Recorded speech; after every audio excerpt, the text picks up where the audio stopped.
Horizon has assembled a team of BBC science experts to analyse the urgent work being done to combat this crisis. You can just look at the tubes and go, yep, that one has coronavirus and that one does not. To tell the story of where this virus sprang from. That's a very good environment for a new virus to emerge from a mutation. What makes it so infectious? This new coronavirus is already primed and ready to infect. And how science is trying to suppress the spread and find a cure at a pace never seen before. The race is not against each other, it's against the virus itself. We're facing one of the greatest medical and scientific challenges in history. With new information emerging at an astonishing rate, this is a battle we are fighting not just in the lab, but also with numbers and data. More than ever, it's the scientific response that will be crucial in determining the future of this pandemic.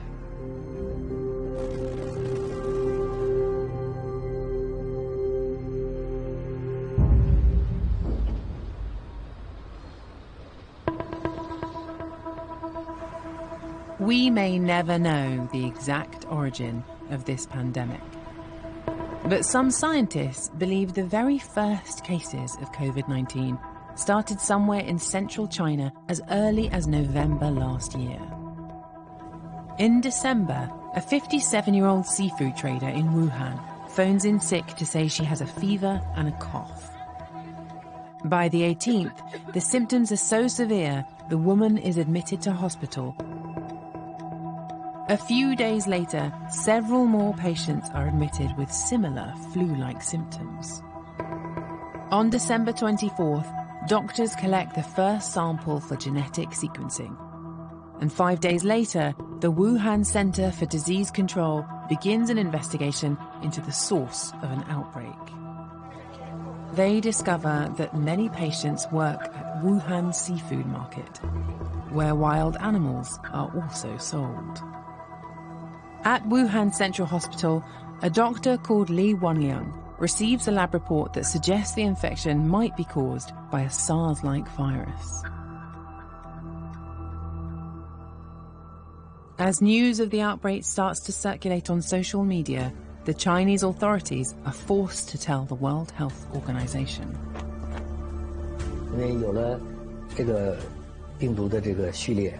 It's largely under control. Most patients are showing lighter symptoms, and some of them have already been discharged.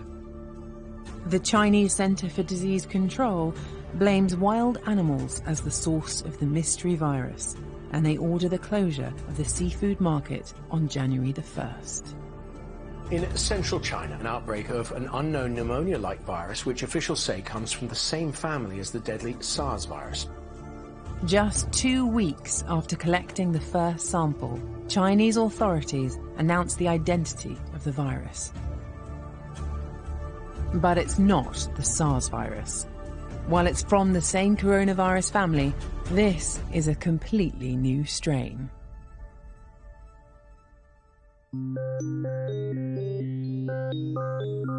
The big challenge in those early days was that no one knew what we were dealing with. For humans, this was a completely new pathogen, a type of coronavirus.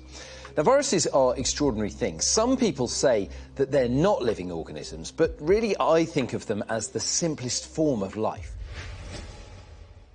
They're typically a fatty membrane which encloses a shell made of protein which itself protects a scrap of genetic code, either DNA or in this case RNA. Both are basic sets of genetic instructions. But here's the catch. To reproduce, all viruses have to hijack the cells of other organisms. So the viruses in the droplets produced when a patient with this new coronavirus, for example, coughs or sneezes, they can't reproduce unless they get inside the cells of another human being.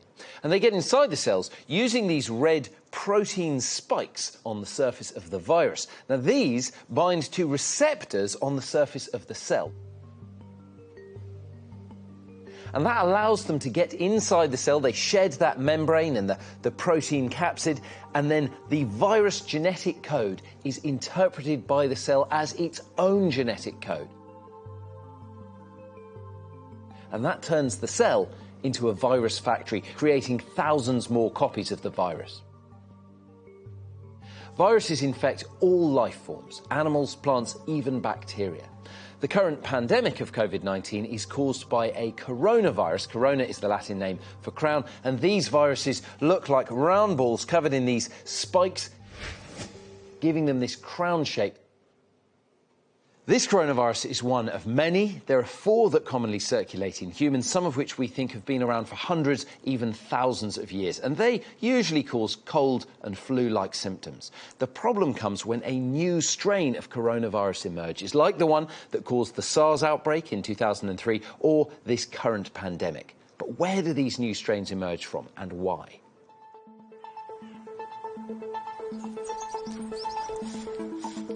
Within just a few weeks of the outbreak, scientists had mapped the virus's genome. Hazel, hi. And discovered that it shares 96% of its genetic code with a virus found in bats. So I've got a brown long-eared bat here. Hazel Ryan is a bat conservationist. Bats don't have a great reputation when it comes to very dangerous diseases. If we think of rabies, Ebola, MERS, SARS, and this new coronavirus, we think have all come from bats. Why is that? Well, it's really because bats are able to carry these diseases without actually getting sick themselves. And even if they are introduced to pathogens in a lab, they don't seem to get sick. It doesn't induce a fever. We're not sure why bats have such powerful immune systems. There. Oh, look at that! But one theory is linked to the fact that they're the world's only flying mammal. As this bat flies around, it has a gigantically high metabolism. It's making far more heat than a human would through exercise. In flight, a bat's heart rate can shoot up to over 1,000 beats per minute. All that exertion takes a huge toll on their bodies, so bats have evolved to quickly repair cell damage. That could be one of the reasons that bats can host over 100 different viruses without getting sick.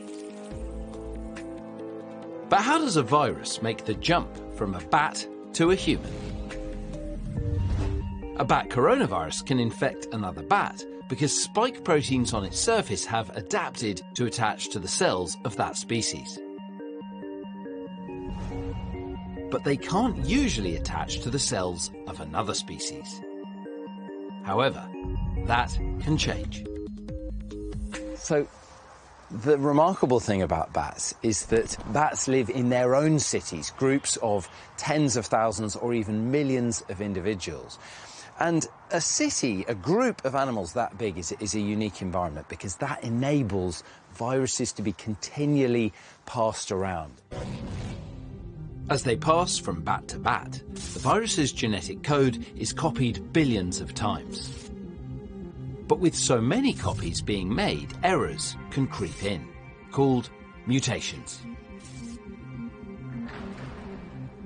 These mutations in the genetic code can subtly change the virus, reshaping those outer proteins, occasionally enabling them to latch onto the cells of a new species. But in this case, it's thought that it wasn't enough for the virus to infect humans. For that, it may have needed a helping hand. Ultimately, we're very sure that this coronavirus did originally come from a bat, And that's because it shares 96% of its genome with the bat virus. but it may have jumped to another animal before going to a human. And we know this has happened with another very dangerous coronavirus called MERS, where bats transmit the virus to camels, who then pass it to humans. In this case, we think the intermediary animal might have been something called a pangolin. If a bat virus has travelled through an intermediary animal before, it could do it again. Scientists looking at coronaviruses in pangolins noticed cases where their outer spikes, crucial for infecting cells, were very similar to the one found on this new human virus. The theory is passing through the pangolin allowed the virus to evolve so it could infect humans. Pangolins and bats are caught in huge numbers from the wild, then trafficked to wet markets like this, where they're traded for meat. Live animals awaiting slaughter can be exposed to infected blood, urine, or other bodily fluids. It's the perfect opportunity for a virus to jump species. But wildlife markets are only part of the problem. Nearly a third of all cases where viruses jump from animals to humans are thought to be caused by changes in land use and intensive farming. Veterinary pathologist Professor Andrew Cunningham specialises in wildlife diseases. It's not a coincidence that we talk about avian influenza and swine influenza. Those are the two species that are farmed intensively the most around the world. Thousands and thousands of animals packed in together, and that's a very good environment for a new virus to emerge from a mutation. With lots of one species in one place, a virus can rapidly infect thousands of individuals. As it multiplies, the chance of this virus mutating into one that can jump species dramatically increases. We are reducing the biodiversity on our planet, and we are interacting with what wildlife is left in a way that we haven't historically done before. And those two things combined, we think, are allowing these pathogens to jump over from wildlife hosts into people. There are no easy answers here. Farming and intensive land use produce the food we've grown so accustomed to. But this is an area that must change if we want to reduce the risk of future pandemics.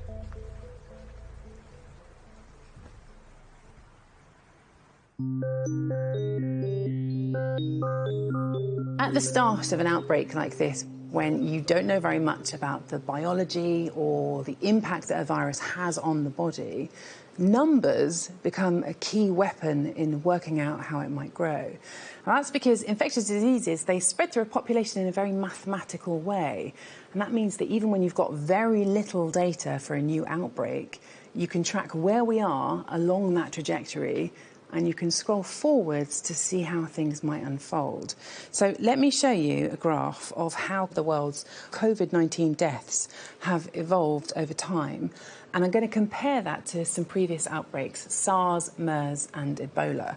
Now, if I just play you the very first 20 days or so, you will see that initially coronavirus outbreak looks fairly similar to the others, but this is where it starts to split. Now, for the experts who read these numbers all of the time, it really starts to become clear just how difficult this coronavirus is going to be to contain. If I carry on here, you will see just how quickly things start changing. If I pause it at around the 50-day mark, this is around when I first saw this comparison of the data. So at this stage, there had been less than 10 deaths in Italy. There had been no deaths at all in Britain. But for me personally, this is really when I realised that we were really in trouble. Because it's not just that these lines have diverged. It's not just that there are more COVID-19 deaths than SARS, MERS and Ebola. It's what happens next. Because these deaths are increasing exponentially. I know that that's a term that you will have heard a lot recently, but at its very simplest, an exponential curve doesn't just increase steadily, it accelerates, curving upwards and upwards. And tragically, what that means here is that the number of deaths are doubling every few days. Because if this line had carried on the trajectory it was at around the 50-day mark, actually, the number of corona deaths would be more like down here. Now, as soon as you see this data, as soon as you see the virus getting to this scale, this quickly, it's clear that it will be almost impossible to contain the outbreak. You can't just shut down COVID-19 in the same way as these others here, because the numbers are telling us it is too late to stop it from spreading.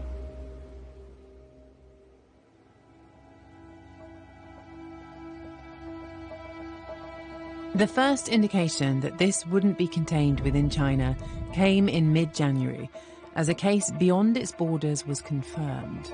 Thailand has reported the first case of the Wuhan coronavirus found outside of China. The patient arrived at Bangkok Suvarnabhumi airport from Wuhan.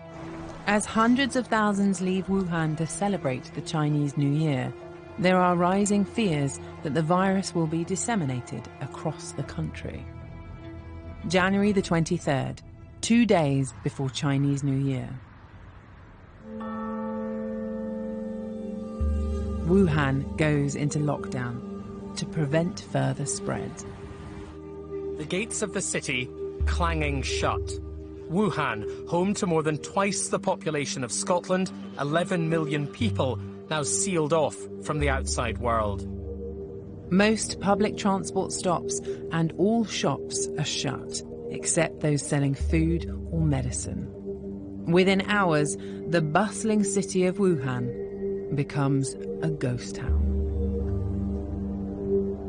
But the number of cases continues to rise. On the 7th of February, Dr. Li Wenliang, who was one of the first to sound the alarm, becomes China's latest victim.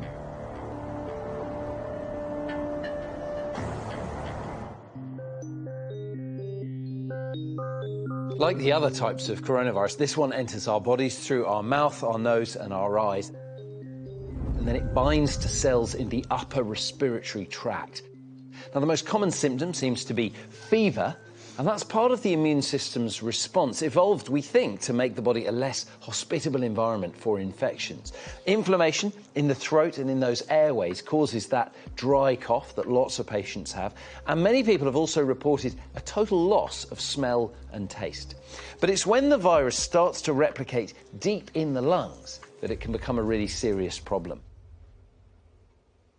You might think your lungs are like balloons, but really they're more like sponges. They're full of blood vessels surrounding tiny air sacs. These are the alveoli. This is where oxygen gets from the air into the blood.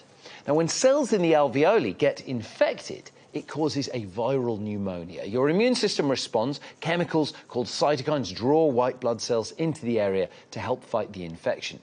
This image is a CT scan of someone with severe pneumonia caused by COVID-19. The purple areas are where there's that inflammation, and you can see how much of that lung is affected. In this case, the immune response is starting to get out of control. It's what we call a cytokine storm. Inflammatory fluid and cells starts to fill up the alveoli, preventing oxygen getting into the blood. In severe cases, this is what we call an acute respiratory distress syndrome, or ARDS. Patients like this start having to breathe harder to maintain oxygen levels, and once that effort becomes too great, they need ventilation. And a ventilator is really, in simple terms, a mechanical bellows that can take over the work of breathing. Now, we've seen with some of the recent headlines that there is this spectrum of disease with COVID-19. Some people are totally unaware they've been infected, whilst others lose their lives. Every death is a genuine human tragedy, and it's difficult to talk about them as though they're just statistics. But in any outbreak, numbers are an incredibly powerful tool to help experts work out how far-reaching it is and who it will impact. But numbers can also be extremely slippery. You can't think of numbers as cold, hard facts. Let me show you what I mean. Here is the data for the number of new cases over a 24-hour period for some of the world's worst affected countries. Now, by the time that this is broadcast, these numbers will have already changed, but the principle here is what's important. So from this graph here, the US is the highest in a 24-hour period.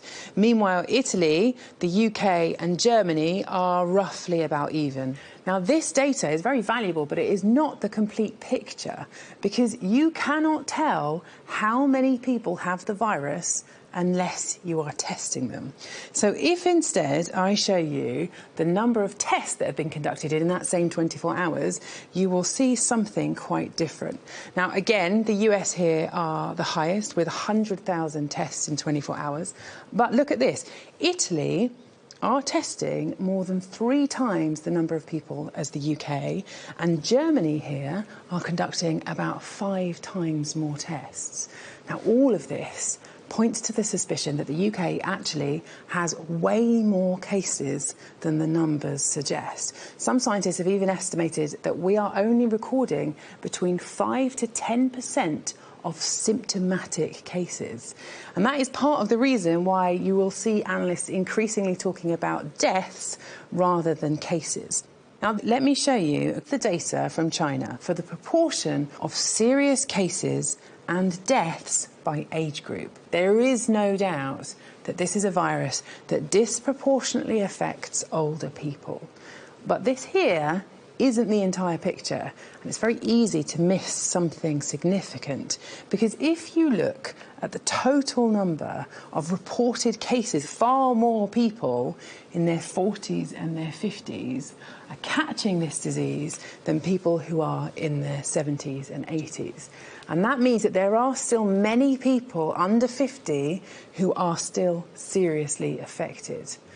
But unless you test absolutely everyone, even children, even people who don't have any symptoms, we really don't know these numbers for sure.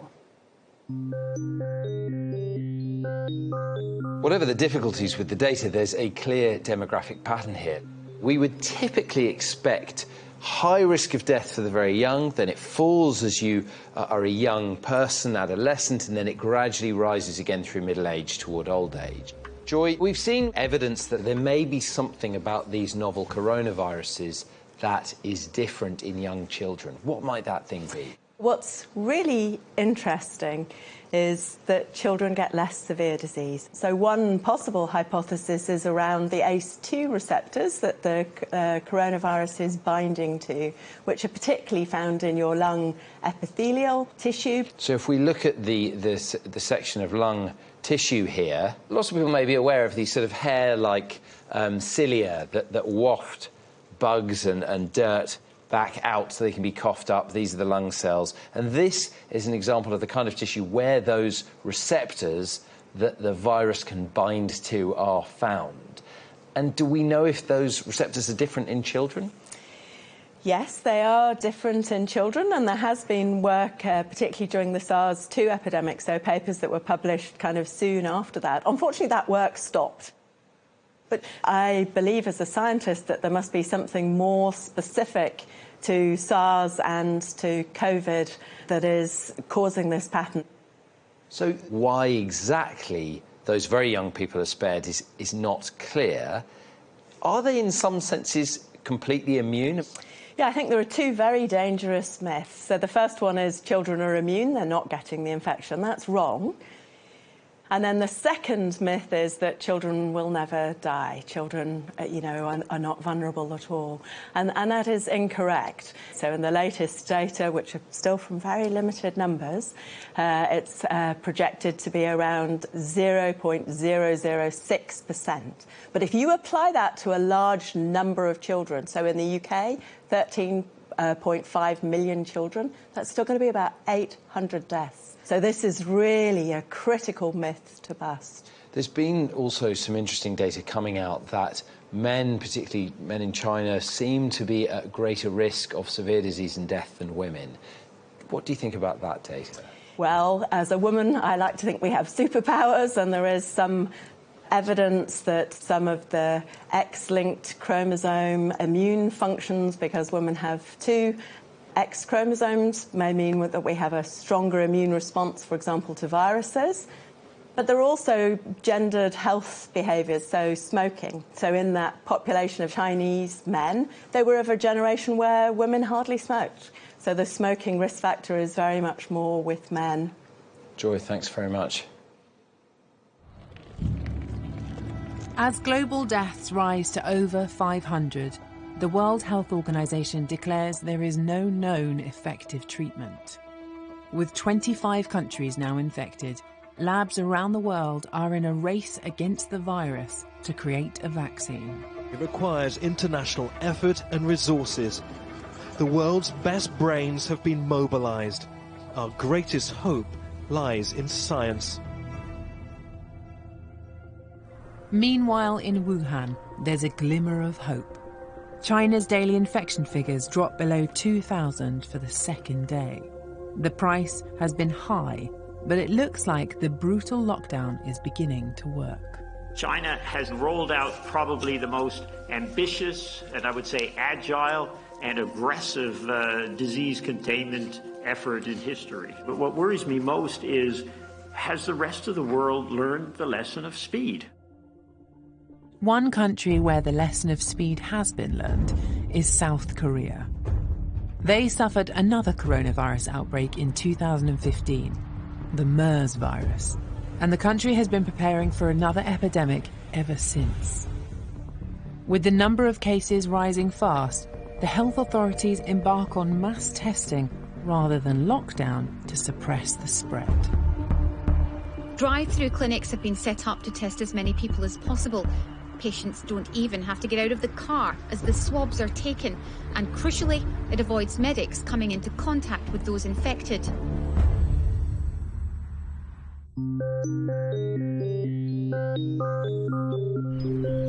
Testing is a powerful tool in fighting any outbreak because it provides the vital data needed to track the spread of the virus.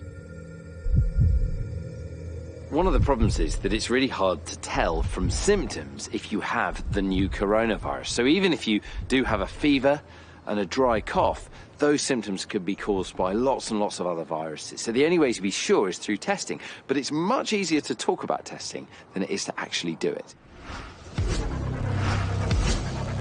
In the UK, the current test that the NHS uses for the new coronavirus is actually looking for the genetic material packaged up inside it. Step one of the test is to get hold of some virus.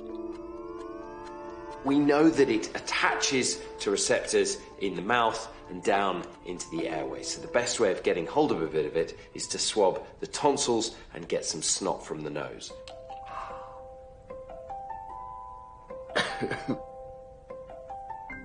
And what we've got there is a very small amount of snot, saliva, and if I was infected, we'd have some virus there as well. And there's a clever way to detect even minuscule quantities in the lab using a technique called polymerase chain reaction, or PCR. So this is my sample here, and if I had coronavirus, there would be a very small amount of virus genetic material on the end of the swab. So I could get that out, and I would put it in a tube, something a little bit like this. The tube would contain a cocktail of chemicals that can locate any strands of viral genetic material in the sample and multiply them. Inside the PCR machine, the tube is heated and cooled repeatedly. Each cycle doubles the number of strands, and after about 30 cycles, one strand can become over 1 billion, making the virus easier to detect. This test is amazingly sensitive at turning a very small amount of genetic material into a very large amount. This is how millions of people across the world have been tested so far. It's the gold standard, but there's a catch. It needs scientists and it needs complex equipment, and crucially, it takes quite a long time, about 2.5 hours just to run those cycles. So what we need is a much faster test, because we are going to have to test tens of millions of people in the coming weeks and months. Luckily, there's a shortcut. A team at this Oxford University lab hopes to dramatically cut the time it takes and the need for expensive kit and trained professionals. They're trialling a testing technique that's been around for 20 years and might now be repurposed to detect this new coronavirus. Biomedical engineer Dr. Jane Cha-Chin-Shi is working on the project. So I got two samples. One is a positive control that contains viral genetic materials, and the other one is a negative control. So basically, it's a positive control to make sure that the test is able to detect virus, and then you've also got a negative control to make sure that the test doesn't detect virus when it's not there. Yeah, that's correct. Inside the tubes is a pre-mixed soup of chemicals, similar to those in the PCR test. The difference is that this team has developed chemicals that can locate the viral genetic material accurately and multiply it without the need for repeated reheating. So this test can be kept at a constant 65 Celsius for just half an hour. If the virus is present, there'll be a colour change. So after 30 minutes, we can see that the positive control has already changed the color into yellow, while the negative one remains pinkish. So this is amazing. All you've done is get your premixed tubes add the sample, put it in the heat block, and then you can just look at the tubes and go, yep, that one has coronavirus and that one does not. Correct. Jane and her colleagues believe that this novel test is so simple they can turn it into a kit people could do at home, using nothing more complicated than a hot drinks flask. So once you've perfected this method, if you sent me a tube at home, I could get a swab, put it in the tube, and then I could just look at the colour result myself. Yep, that's our ultimate goal. The process still needs to go through stringent trials to make sure the chemicals used are very precise at locating the coronavirus genetic material. The hope is that this test, or one of dozens of similar tests being developed around the world, could be available in the near future. All of the current tests will tell you if you currently have the virus, but attention is now focusing on another type of test, known as a serology or antibody test. And that will tell you if you've ever had the virus in the past.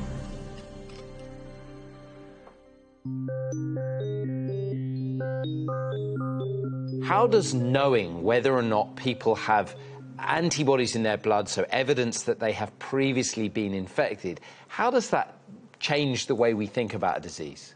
In the last pandemic we had, which was the swine flu H1N1 pandemic, this was a complete game changer in terms of the epidemiology, the prediction of number of cases that were infected.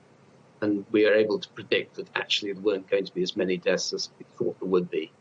So how does the serology test actually work? Because, of course, our blood is full of many, many different kinds of antibodies. So whereas the PCR test for on nasal mucus depends on whether you've hit the right spot with your swab and whether you've got it to the lab properly, taking a blood sample gives you an absolute estimation of what that person's been exposed to in the past. So it's a much more constant, much more solid measure of viral exposure, and it tells you whether you've been exposed in the past. It's really important information in terms of knowing about the epidemiology. Peter, if you think maybe you had the virus several months ago, and this is going to be more important as the epidemic goes on, do you think those antibodies would go away, and so there is a sort of window in which you need to have that test? So the antibody will trend down over time after having reached this plateau at around a month. I would expect the antibody would still be there in sufficient quantity to show up on the test at least a year, possibly much longer after the infections occurred. If we do manage soon to develop an accurate, sensitive test for the correct coronavirus antibodies, if I then have that test and find I do have the antibodies, that will indicate that I had the virus. Will that also indicate that I'm immune? Yeah, well, I wish we knew. I think from what we know about coronaviruses and immunity to them, I can be pretty confident in saying that if you've got the antibody, you're going to be resistant to infection for at least 3 months. That's the minimum. I mean, it could be that it's going to be a year. That would be quite likely. It could be that because this is a novel coronavirus, which we've never been exposed to before, we're actually going to get much more long-lasting immunity, which could last 5 years or possibly for life. So it could be that we're actually going to develop really good, solid immunity. I think that's the best hope and expectation. By the first week of March, South Korea records 44 deaths, while Iran's triples. Only one other country's death toll is overtaking Iran. The first known cases in Italy were 2 Chinese tourists. There are now 6,000 cases. Italy is in lockdown. The only noises that you can hear are, the church bells, which is nice, but the other noise is the ambulances. On March the 11th, the World Health Organization declares the COVID-19 outbreak a pandemic.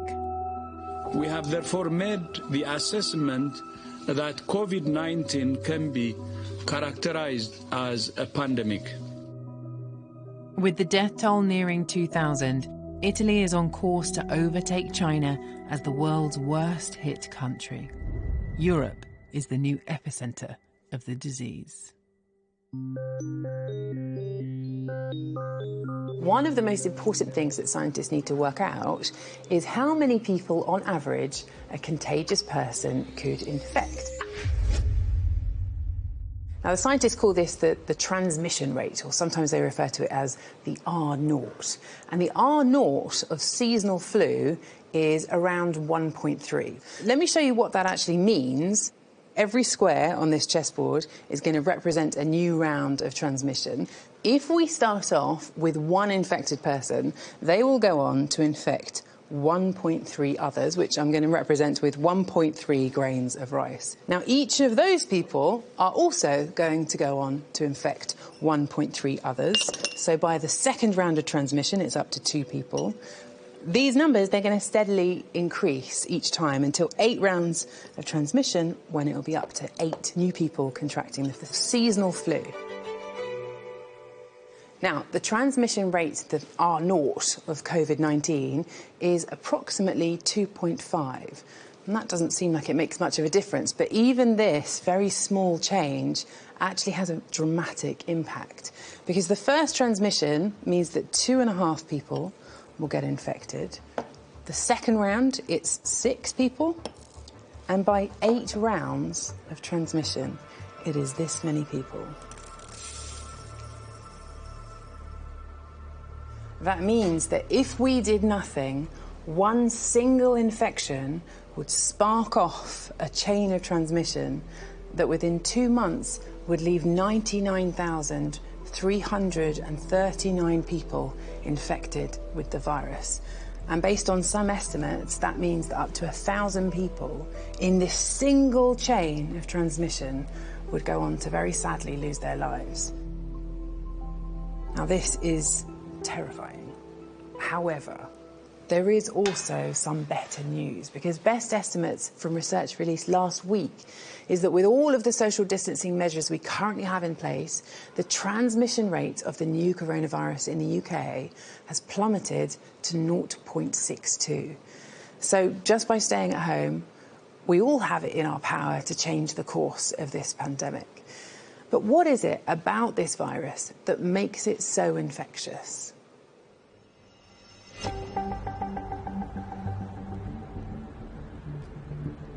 This virus is spreading across the globe like wildfire, and it appears to be one of the most contagious in human history. So I'm here because I want to find out exactly how it's passing from person to person so quickly. At the Francis Crick Institute in London, structural biologist Dr. Donald Benton believes the answer may lie in how the coronavirus's unique molecular structure helps it to attack our body's cells. So viruses infect our cells, first of all, by attaching to the cell surface. And they do this by a protein on the surface of the virus. For instance, I have a picture here of flu viruses. On the surface here, you can see these little rod shapes are influenza hemagglutinin molecules, which are the spike protein of a flu virus. These spike proteins latch onto our cells and pass on the disease. Research suggests that this new coronavirus could be up to 10 times more efficient at attaching itself than SARS. The team here are part of a global effort to create the first images of spike proteins on the new coronavirus. They think it could hold important clues as to why it passes on the disease so effectively. So this coronavirus needs to first of all bind to the surface of the cell, and then it needs to enter the cell and release its genetic material. And both of these activities are controlled by this spike protein. What is it about this spike protein that makes it more effective than other viruses? So the surface of the protein which attaches to the cell is different. It has a different mechanism of priming the protein so that it can release the genetic material into the cell. For the coronavirus to infect our cells, the spike protein must first be split open or cut by an enzyme. This activates or primes the virus for infection. In normal coronaviruses, this cutting happens after the virus is taken up by the cell. But the idea with this new coronavirus is that it's already cut when the virus leaves the cell, so it's already primed and ready to infect when it leaves. The structure of this coronavirus means its protein spikes are already cut and primed before it comes into contact with a healthy cell, which could make the infection process easier.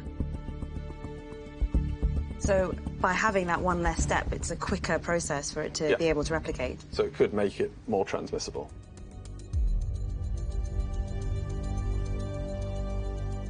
The infection and transmission rate of the virus is one of the crucial pieces of information that the scientists modelling the pandemic use in their predictions. And right from the beginning, modelling the scale of the outbreak has been at the heart of government responses. We are all living under the lockdown that is a result of decisions based on modelling. But Adam, this is a crisis that's constantly evolving. How do you model something like this? Models are really a tool we can use to ask what-if questions. What if you change interactions in a certain way? What effect might it have on the outbreak? You were one of the very first people who were modelling this outbreak back in January, right? Yes. And, of course, there was one model in particular that got a lot of attention in the press, a model by Imperial College London, looking at the impact of different interventions. So this graph has got time along the x-axis and critical care beds up the side. This is the classic curve. So what we see here is the scenario where everyone just carries on as normal and the epidemic continues. Terrifyingly large. Exactly, and this is looking at a range of moderate interventions. Things like school closures, having more people working from home, maybe people self-isolating when they've got symptoms.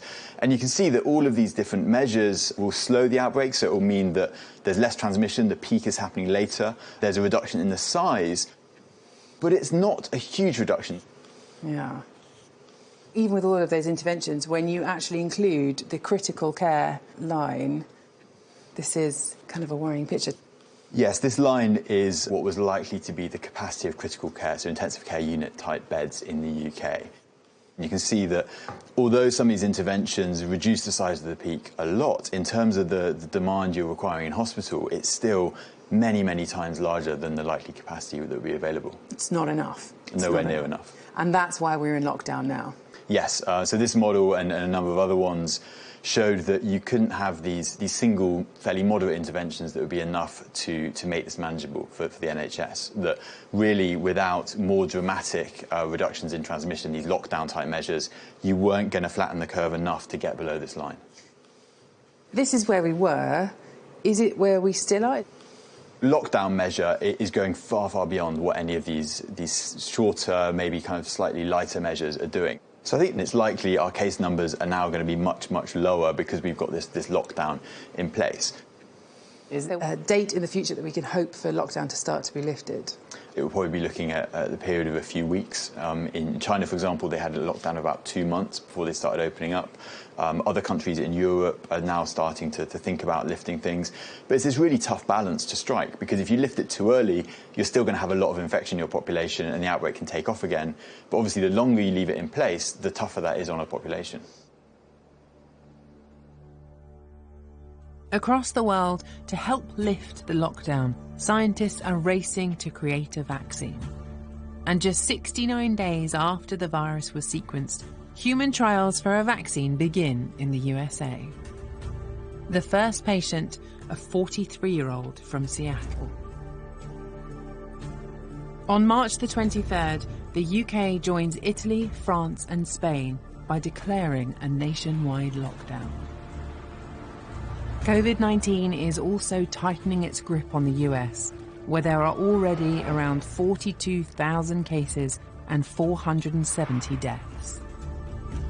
This is a movie. It can't be real. Even the gambling capital of the world is forced to shut its doors.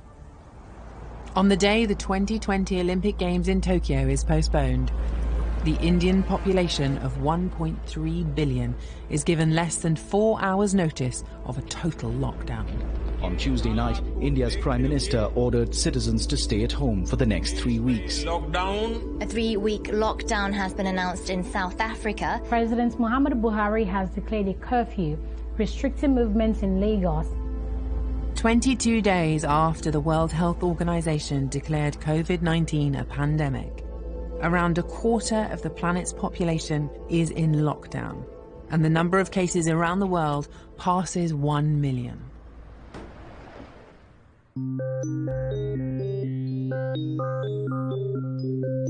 As the virus spreads, there's more and more pressure to try and find a vaccine. Now, vaccines stimulate our immune system by essentially mimicking infections. Critical to any immune response are these small Y-shaped proteins found throughout your body and your bloodstream. These are antibodies. And you've got a huge diversity of antibodies inside you.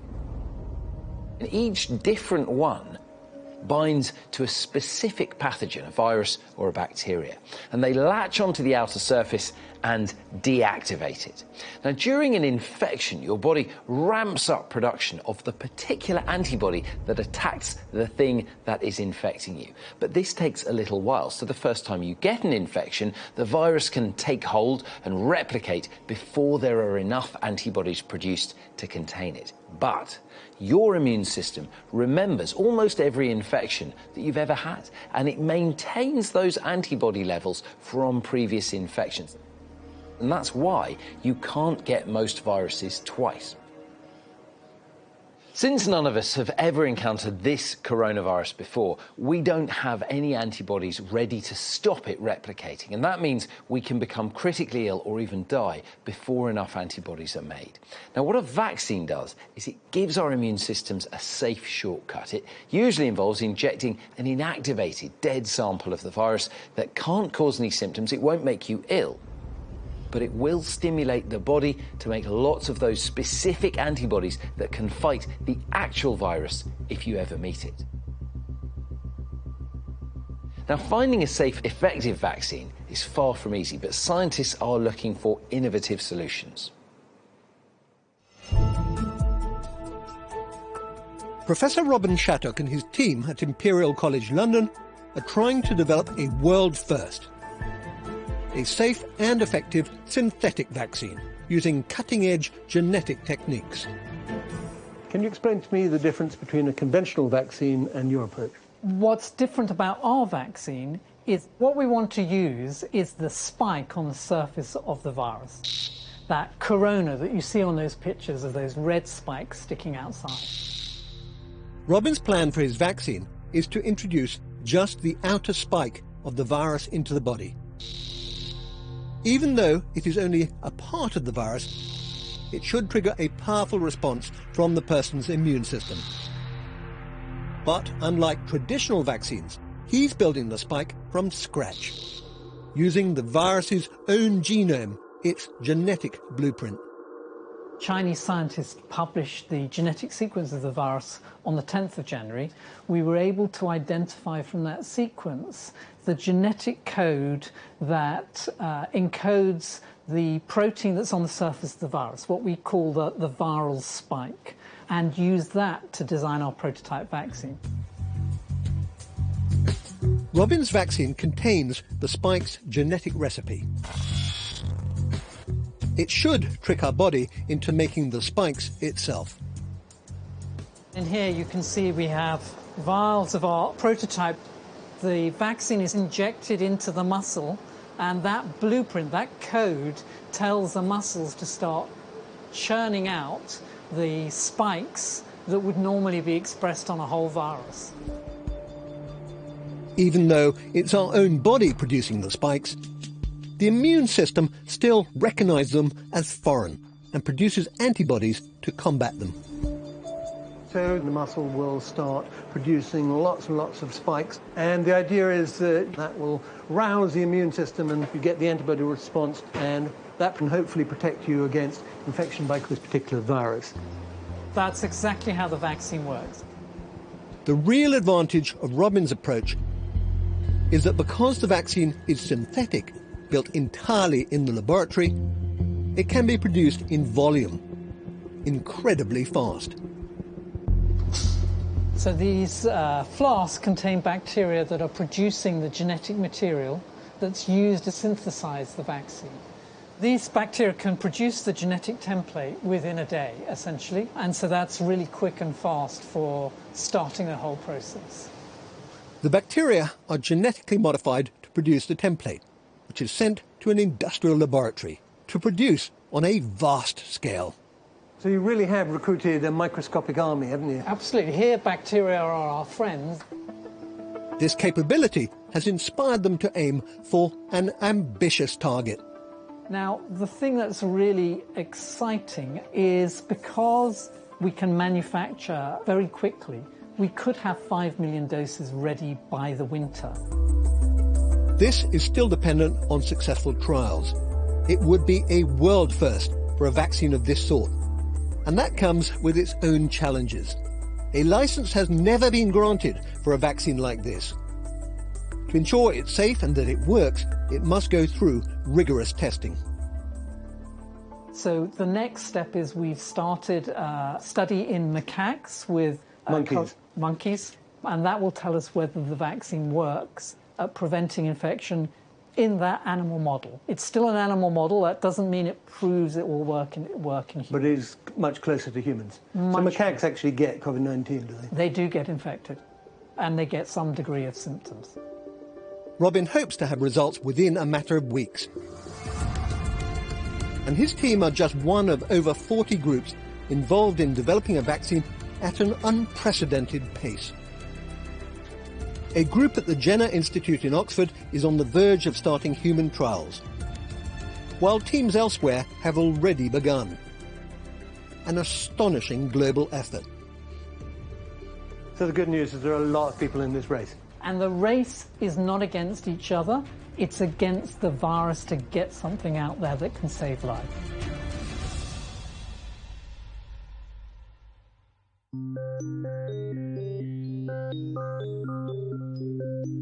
A new vaccine probably won't be ready for at least 12 to 18 months, and even that would be an exceptionally fast turnaround. But if we do get one, the numbers suggest it will be a game changer. Let me explain why. If I show you this simulation here, this is a very simple simulation of what happens during an outbreak. Now, the red dot in the middle is an infected person, and every time they bump into a white dot, a susceptible person, they infect them. You can see here a graph of the running totals as it goes along.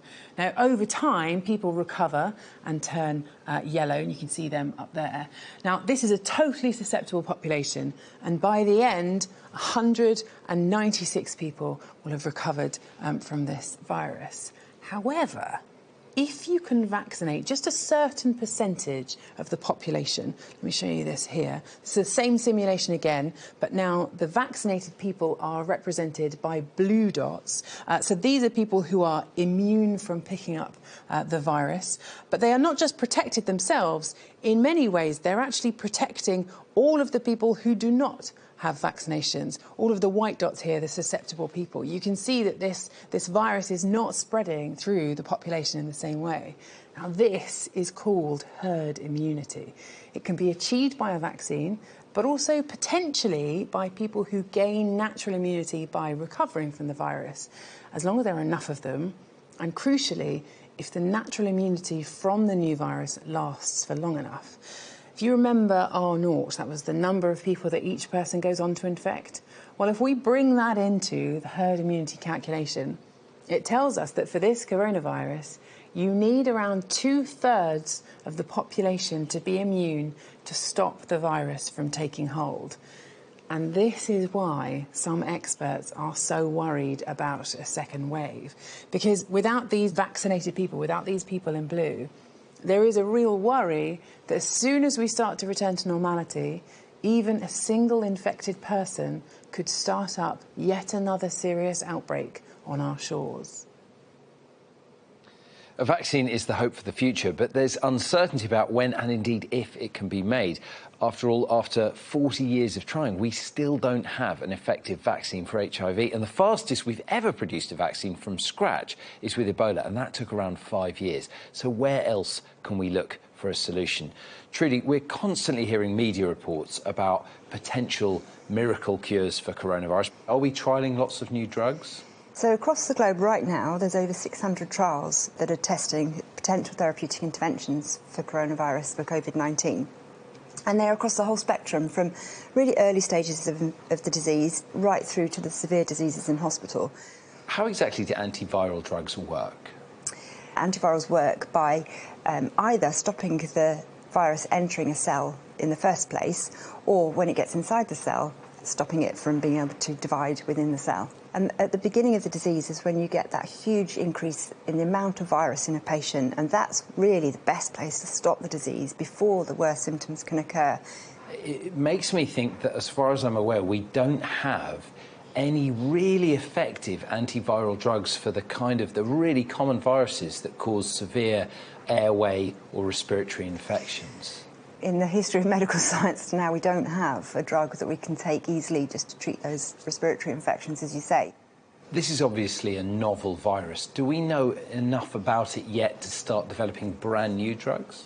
I don't think we're going to have time. The problem in outbreaks is you have this very finite window in which to run clinical trials. So, for example, when we were working in the Ebola outbreak, we ran the first trials ever to happen in those sorts of situations. So we managed to do that within 16 weeks to get a trial started. And here we're seeing these timelines brought down even more. And so we're unlikely to have that time within the window. From what you're saying, I get the impression you're optimistic that we will run some very good trials, but I'm not feeling huge optimism that we will get a drug that will be really effective in limiting disease in coronavirus. Yeah, I think that's a fair point. I think it's such a tall order. We have to pick the right drug, the right dose, testing it in the right population of people. And it's quite a gamble of whether we've lined all those things up or not. So I'm quite confident we'll run trials that answer the questions the trials set. But whether or not that results in a drug that we can say we can use for coronaviruses, we have to wait and see.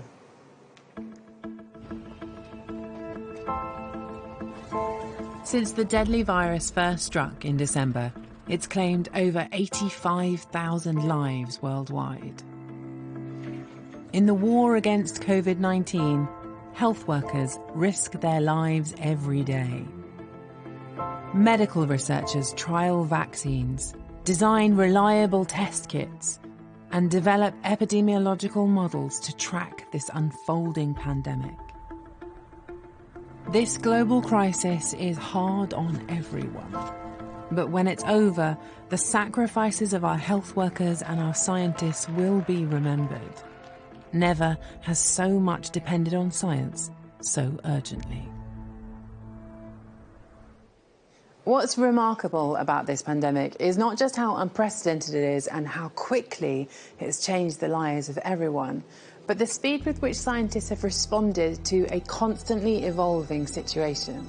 And it's this extraordinary coming together of people, scientists across the world, that's going to be key to navigating through this crisis. Well, in these scary times, the newscast team bring you the very latest on coronavirus. You can download it daily from the BBC Sounds app. And before Newsnight at 10:45, something to make us smile, live at the Apollo.